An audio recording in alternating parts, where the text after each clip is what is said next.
Olá, pessoal. Meu entrevistado de hoje é o Lucas Rebelo, que foi aprovado no concurso da Codevasf para o cargo de analista em desenvolvimento regional para a especialidade em engenharia civil. Lucas, quero agradecer a sua disponibilidade em contar um pouquinho sobre a sua jornada até essa aprovação. Parabéns pela conquista. E para a gente já começar, eu queria que você se apresentasse para as pessoas que estão nos assistindo, falando de onde você é, se não se importar a sua idade, qual a sua formação. Meu nome é Lucas Rebelo, sou aqui de Brasília mesmo, natural aqui de Brasília. Sempre morei aqui, tenho 25 anos, sou casado, pai do Tomé. Agora servidor, empregado público, na verdade, na Codevasf, na Companhia de Desenvolvimento do Vale do São Francisco, aprovado no concurso de 2020. Aqui fala-se que se respira concurso público, né? Quem nasceu aqui em Brasília já nasce e a primeira leitura é da Constituição. No seu caso, você sempre teve essa vontade de se tornar servidor público, trabalhar numa empresa pública, ou foi algo que surgiu em algum momento na sua vida? Na verdade, quando eu escolhi a minha área de formação, engenharia civil, eu não pensava em fazer concurso público, apesar do meu pai sempre falar dessa oportunidade. Meu pai é militar, mas ele sempre viu aqui em Brasília as oportunidades dos concursos públicos, sempre me incentivava, mas eu não queria, a princípio. Eu me voltei mais para os concursos públicos quando a engenharia civil foi entrando em declínio, no mercado de trabalho.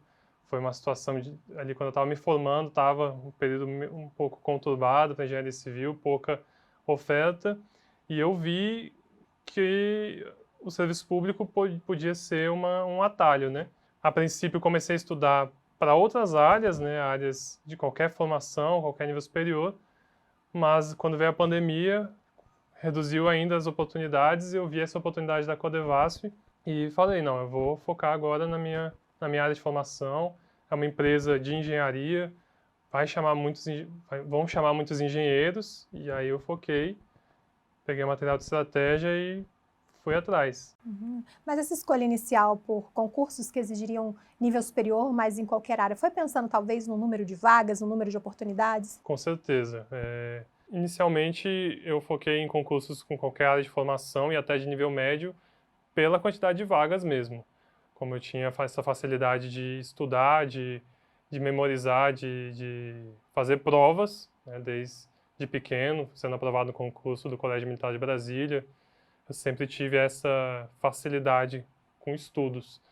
Pelo número de vagas, sempre me atraiu, porque são mais oportunidades, E eu não preciso ser o primeiro, eu preciso estar no número de vagas.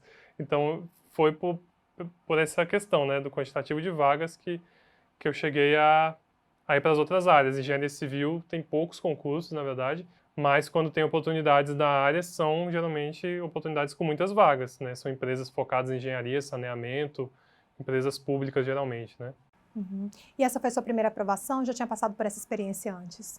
Eu comecei a estudar de fato para concurso em 2019, quando eu estava perto de me formar. Eu cheguei a entrar nas redações corrigidas do concurso do BRB, que era nível médio. Fui reprovado na discursiva. Depois eu já comecei a estudar para a Procuradoria-Geral do DF, mas foi uma prova que não aconteceu por causa da pandemia. E depois eu já virei o foco para a engenharia civil, que foi quando surgiu o edital da Defensoria Pública do Distrito Federal, que foi uma prova que não aconteceu também, mas aí eu emendei os estudos com a oportunidade da Codevasf. E aí foi quando eu consegui êxito, Consegui a aprovação. E depois eu nem fiz as provas que eu estava inscrito da Defensoria Pública, nem da Procuradoria-Geral, porque o concurso que eu passei é uma oportunidade melhor, do que as duas iniciais que eu estava almejando. E aí veio a aprovação na sua área de formação. É claro que muitas vezes a gente faz um concurso público para qualquer área de formação e às vezes dentro do órgão a gente consegue se encaixar em algo que a gente tem mais afinidade. Mas aí é um pouquinho no quesito sorte também, você depende, do órgão querer te colocar na sua área de formação. No seu caso, não, a aprovação já foi naquilo que você se dedicou anos de estudo. Então, qual foi a sensação na hora que você viu seu nome na lista dos aprovados?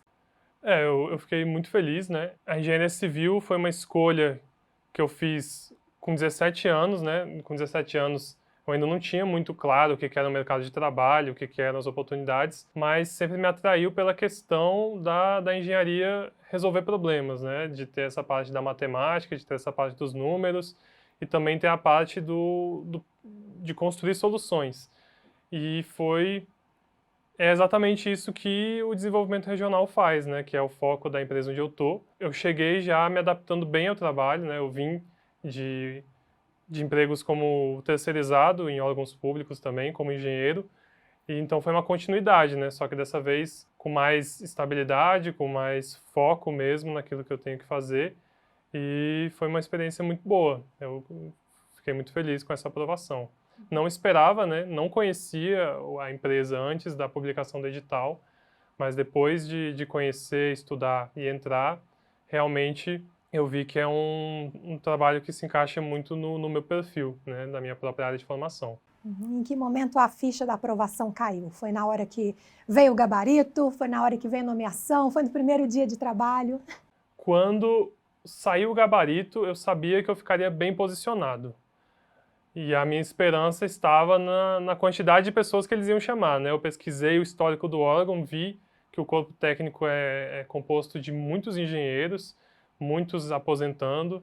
E o concurso anterior, que tinha sido em 2009, tinha chamado todos os engenheiros aprovados, né? Todos que conseguiram passar, ter a discursiva corrigida, né? Então, quando saiu o gabarito e eu vi o gabarito também da discursiva, eu já pensei que eu ia conseguir uma boa colocação. Aí depois foi só ansiedade mesmo, pesquisando as disponibilidades, quantos eles iam chamar e tal, até o momento efetivo de ser convocado, né? Em outubro do ano passado, e vai fazer um ano agora, né, que eu entrei na Codevasf. Aí sim, caiu a ficha de que eu tinha sido aprovado e que agora estaria exercendo um emprego público na minha área de atuação. E durante a sua preparação, você precisou conciliar com o trabalho, com outros projetos pessoais? Quantas horas por dia você conseguia estudar para concurso? Quando eu estudei para o concurso da Codevasf, eu estava só estudando. Eu comecei a trabalhar logo após a prova, né, em janeiro de 2021. Na época da preparação era foco exclusivo, eu conseguia estudar ali 7, 8 horas por dia, né, dedicação completa, de manhã até o final da tarde, mas sempre também cuidando de não sobrecarregar, cuidando da parte mental, cuidando de realizar outras atividades também, para poder extrair o máximo das horas que eu estava estudando. Então, era mais ou menos essa quantidade de tempo que eu passava estudando. Eu acredito que muito do erro do concurseiro iniciante que faz concurso para a sua área de formação, muitas vezes ou focar muito na área específica, porque em alguns concursos vai ter um peso diferente, ou vai ter um número maior de questões e acabar esquecendo a básica, ou o contrário, deixar a específica de lado, porque acredita que já viu tudo na faculdade, que é o suficiente, né, e focar mais na básica, quando na verdade eu acredito que é preciso ter um equilíbrio, porque o que vai te levar à aprovação é a junção das duas partes, né? Você conseguir ir bem tanto na básica quanto na específica. Como que foi a sua preparação para essas duas partes, né? Você realmente deu foco maior para um ou para outro? Como que você dividia os seus estudos para dar conta de estudar todo o conteúdo que seria cobrado?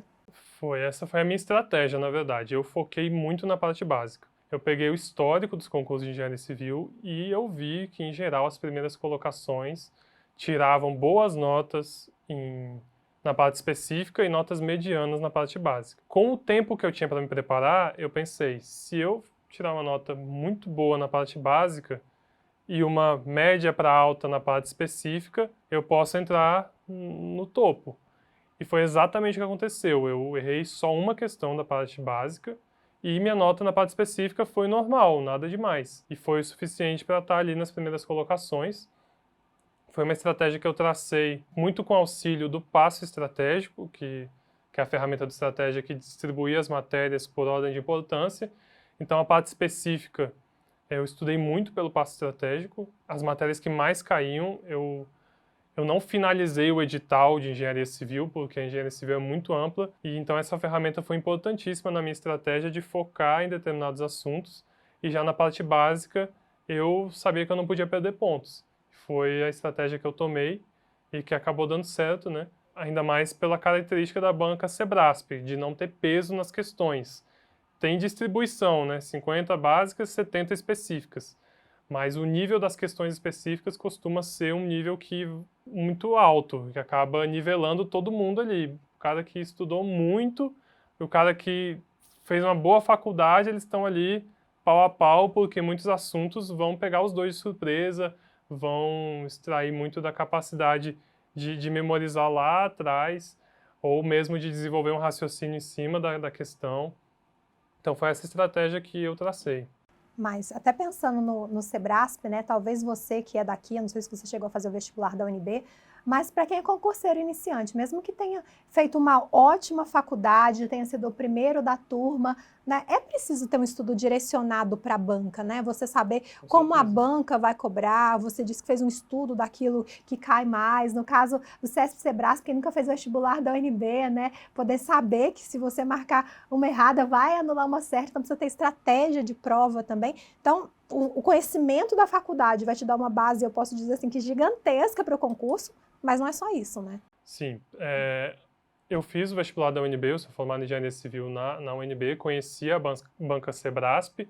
A primeira coisa que eu fiz quando saiu o edital foi abrir o sistema de questões de estratégia, pegar os assuntos do edital e ver as questões da banca Sebrasp. Foquei na banca Sebrasp para ver a forma de cobrança. A parte específica, você pega uma bagagem da faculdade, mas o Sebrasp tem seus assuntos preferidos.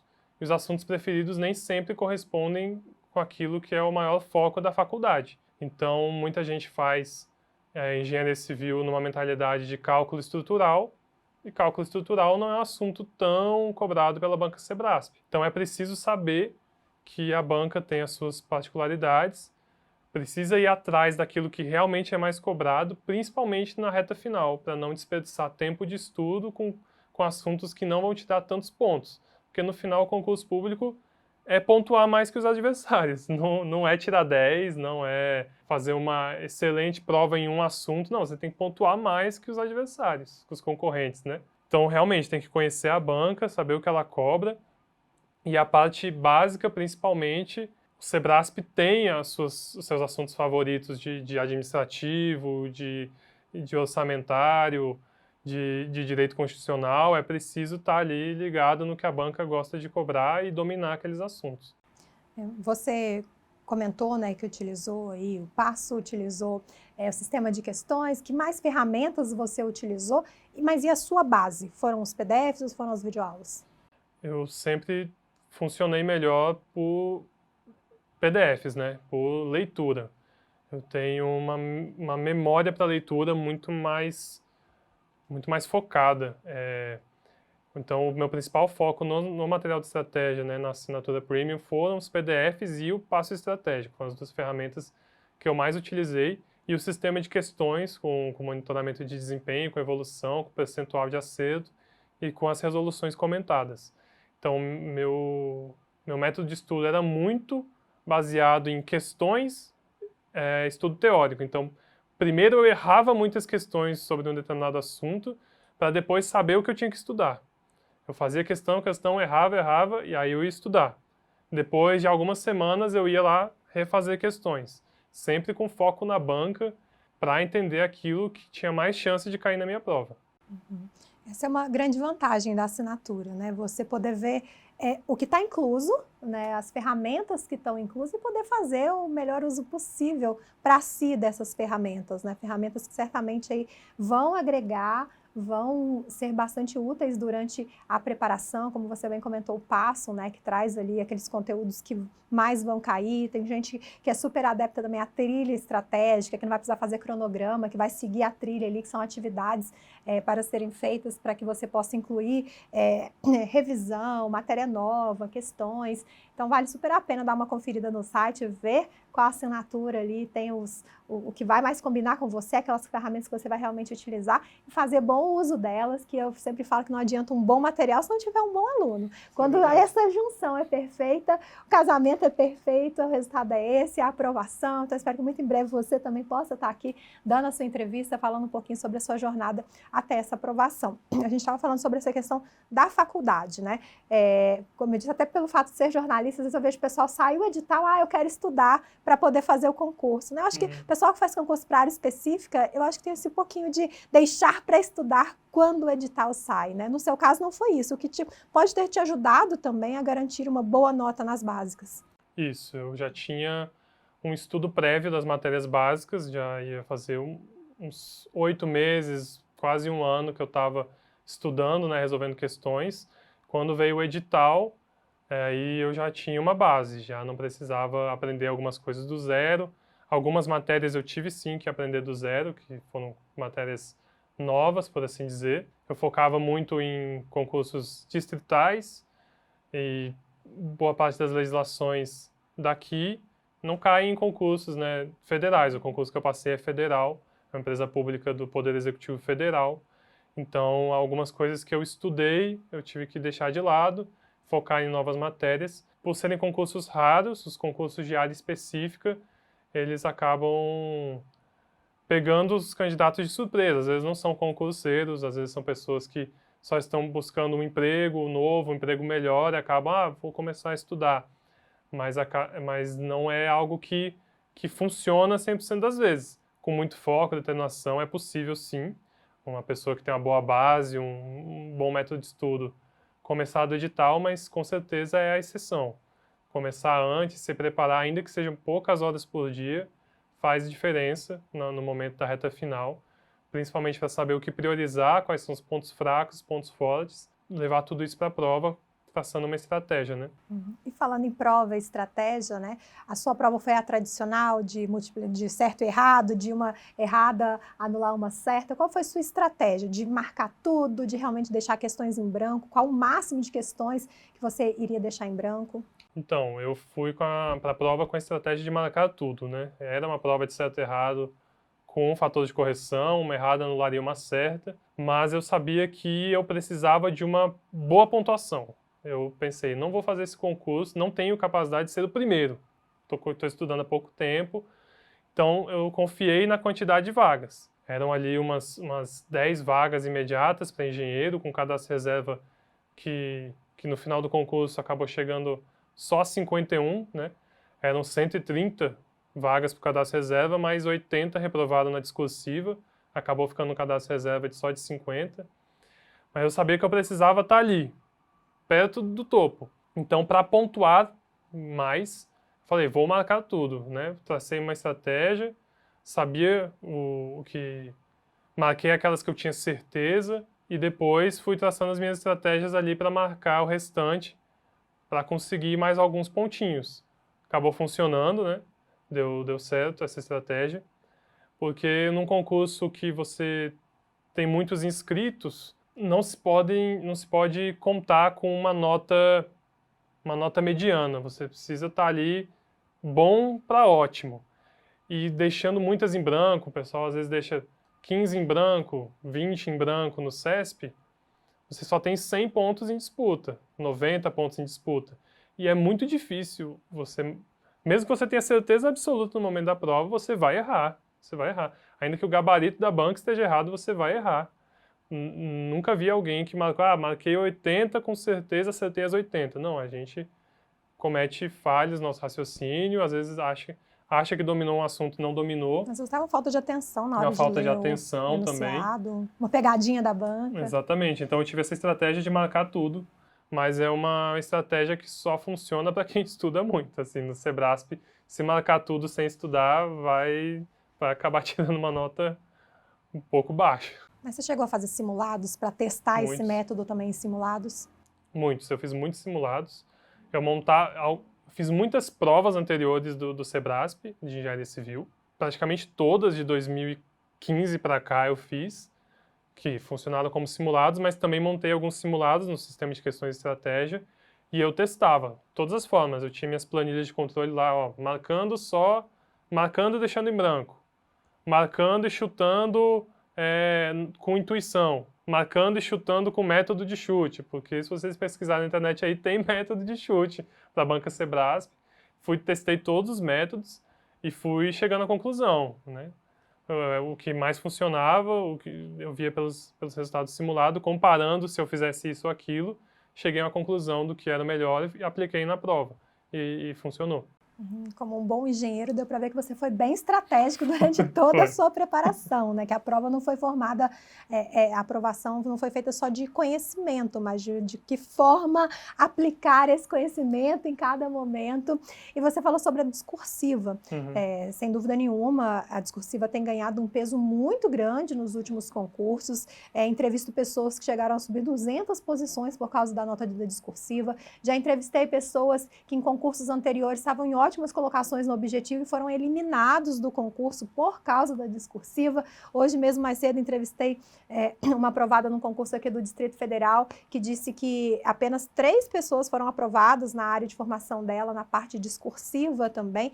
Então, é uma parte do certame que precisa ter uma atenção especial, sim, porque ela é capaz de te colocar ou de te tirar de dentro das vagas. Como que foi a sua preparação para essa parte? E até uma curiosidade, né? Na área de engenharia, uma discursiva, ela é formada por contas que você precisa mostrar ali como você está fazendo, é texto, como que precisa ser uma preparação? As discursivas da banca Sebrasp de Engenharia Civil costumam ser sobre legislação de contratos de obras, fiscalização de obras. Então acaba sendo muito preto no branco. É critério de julgamento de licitação, modalidade, são atribuições de fiscalização de obras. A banca Sebrasp não tem o perfil, embora tenha acontecido uma vez ou outra, de cobrar contas, né? Outras bancas cobram muito mais cálculos estruturais, cálculos de fundação do que a banca Sebrasp. A minha estratégia foi fazer todas as provas da Sebrasp de 2013 para cá, eu acredito. Discursiva. Realizei todas, vi que esses assuntos se repetiam muito, esses que eu acabei de citar, e acabou que realmente a discursiva eliminou 80 pessoas que poderiam estar no cadastro reserva, né? E a empresa pública vai zerar o cadastro reserva. Tem chamado gente ainda, cada mês vai chamando um pouquinho de engenheiros, e infelizmente algumas pessoas perderam a oportunidade por não terem se dedicado à parte discursiva. E o principal método que eu tive foi mesmo ver o que a banca cobrava e dominar aqueles assuntos. Porque não são muitos assuntos. A banca Sebrasp, ela costuma ser bem repetitiva naquilo que diz respeito a discursivas de áreas específicas, né? Dificilmente ela ela vem com uma inovação ou vem com uma questão de conta, por exemplo. É diferente de outras bancas que já costumam pedir coisas mais surpreendentes. E fez a diferença na sua classificação, a discursiva? Fez diferença na sua aprovação? Porque, pelo que você comentou, então, qualquer pessoa que fez o mínimo na objetiva e a pontuação mínima exigida no edital na discursiva vai ser chamado em algum momento ou já foi chamado? Foi. Todos aqueles que ficaram acima da nota de corte, né, ficaram nas 130 primeiras posições e tiveram a redação discursiva, como houve esse tanto de eliminações, vão chamar todo mundo, né? 51 engenheiros, se não me engano, aqui para a sede. A prova era nacional, tinham várias superintendências, né? Mas eu fiz especificamente aqui para a sede, em Brasília. E a discursiva foi importante para eu não cair posições, na verdade. Porque o pessoal que estava junto de mim ali também mandou bem, o pessoal preparado. Ali, se eu fico para trás, eu perco posições. Então, a importância da discursiva foi me manter na classificação que eu estava, porque os meus concorrentes, a maior parte deles ali na minha faixa de classificação, também tiveram notas muito boas na discursiva. E uma curiosidade, né? Você comentou de ser um concurso com vagas, né, em outras regiões. A gente está vendo vários concursos nacionais voltando a acontecer. Eu posso citar aqui o INSS, que está com o edital lançado, com vagas em várias regiões, em várias cidades do país. E às vezes vem aquela dúvida, né? Como que eu vou fazer para escolher onde eu vou fazer prova? Tem gente que, acredito que seja o seu caso, escolhe pensando mesmo na família, de se manter, né, aonde está. Mas você acha que o número de vagas, né, deve ser motivo também na hora de escolher, a questão da ponto de nota de corte? Você chegou a pesquisar isso no seu caso também? Ou o critério de escolha foi exclusivamente por querer continuar em Brasília? No meu caso, foi pela questão familiar. Eu queria permanecer em Brasília. Mas eu vejo pelos meus colegas, por exemplo, quando eu fui convocado para a Codevasf, eu fui o 11º ali a ser chamado, só tinha eu e mais uma colega de Brasília. Todos os outros vieram de fora. e pesa muito a questão do número de vagas, também a qualidade de vida esperada em determinada cidade. Então, Brasília é uma cidade conhecida por ser organizada, por ter boas perspectivas assim de qualidade de vida. É uma cidade com custo de vida alto, sim, mas acaba compensando por algumas facilidades, a sensação de segurança, enfim. Então, todos esses critérios pesam na hora do concurseiro escolher para onde vai. No meu caso, foi uma questão estritamente familiar. Eu queria permanecer aqui, tenho família aqui, amigos aqui, tudo foi construído na cidade, então eu queria ficar. Quando apareceu essa oportunidade, coincidiu da sede da empresa ser a que tem o maior quantitativo de vagas, acabou que eu prestei a prova para aqui mesmo. Mas acaba que o local com mais vagas também tem as melhores notas. A minha nota era suficiente para ficar primeiro colocado em várias superintendências da Codevasf. E aqui em Brasília eu fui só o 11º. Às vezes é uma armadilha, tem mais vagas, mas os melhores também estão apontando para essas vagas, né? Então tudo tem que ser pesado na hora de escolher para onde você vai prestar um concurso de nível nacional. Uhum. Lucas, como eu bem disse, né, nitidamente você foi muito bem estratégico durante a sua preparação, e eu acho que uma das estratégias mais importantes na preparação também é saber reconhecer os erros e ver aquilo que você pode mudar, né? Não é porque você viu que alguém fez de um jeito, ou porque o professor comentou que de um jeito é melhor, você seguir aquele para sempre se não estiver dando certo para você. Você consegue apontar erros, coisas que você faria diferente agora, ou conseguiu corrigir a tempo, que te garantiram essa aprovação? O que você considera também que foram os seus principais acertos? Os meus principais acertos foram as estratégias que eu tracei, né? Foi ter feito essa investigação minuciosa do que mais cai, foi ter investigado a eficácia dos métodos para marcação de prova, foi ter feito muitos simulados. E em questão dos erros, eu vejo que me faltou metodologia de revisão. O meu estudo ele era um pouco anárquico, né, na questão de quantas horas para cada matéria.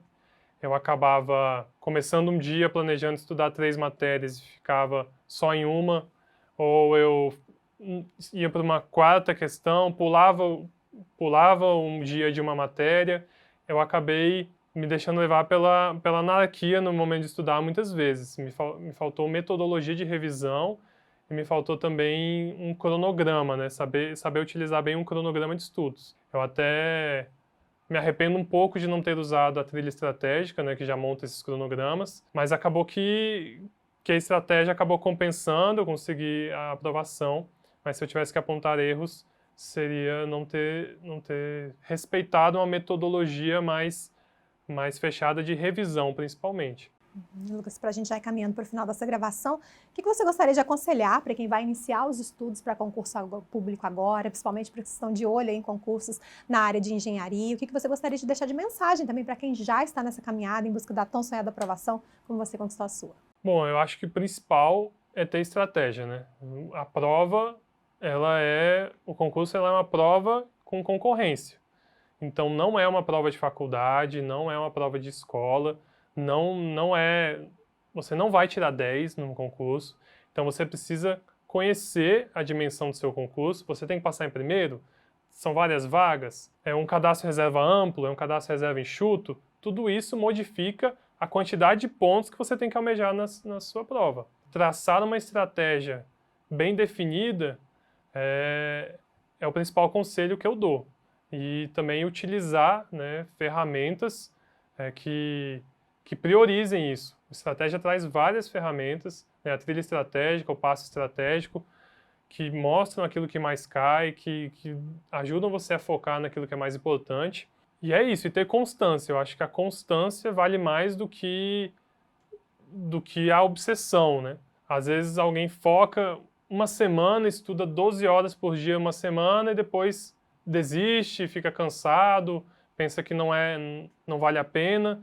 Mas a constância, poucas horas por dia, ao longo de muitos dias, faz muito mais diferença. Você vai se sentir mais estável mentalmente, vai observar a sua evolução. Eu acho que outra dica importante é monitorar a evolução sempre. E o principal meio de monitorar a evolução em concurso é fazendo questões, é vendo o desempenho de acertos e monitorar, né? Traçar essa estratégia e monitorar o desempenho. Ótimo, Lucas. Quero agradecer mais uma vez pela sua disponibilidade em vir aqui dar essa entrevista, falar um pouquinho sobre sua trajetória até essa aprovação. Parabéns pela conquista. Muito obrigado, eu que agradeço a oportunidade e agradeço também pela estratégia ter fornecido todos os meios que eu precisei para conseguir a minha aprovação e espero que quem está nos assistindo também possa chegar lá muito em breve com a ajuda desse curso, né, que é mais que um curso, né, é um caminho mesmo pavimentado para quem quer chegar lá. Eu agradeço a confiança também, como a gente falou aqui, né? Um bom material é só o caminho, é só a ponte. Se não tem um bom aluno para fazer essa travessia, infelizmente não tem chegada, não adianta um bom material. Então, sem dúvida nenhuma, o mérito é todo seu, o mérito é sempre todo do aprovado, mas a gente fica feliz de ter feito parte dessa caminhada. Então, mais uma vez, parabéns, obrigada. E para você que está nos assistindo, você já sabe, quiser conferir outras entrevistas, saber mais sobre o nosso material e também ficar por dentro de tudo que está acontecendo no mundo dos concursos, é só acessar nosso site, estrategiaconcursos.com.br. Um grande abraço e até a próxima. Tchau!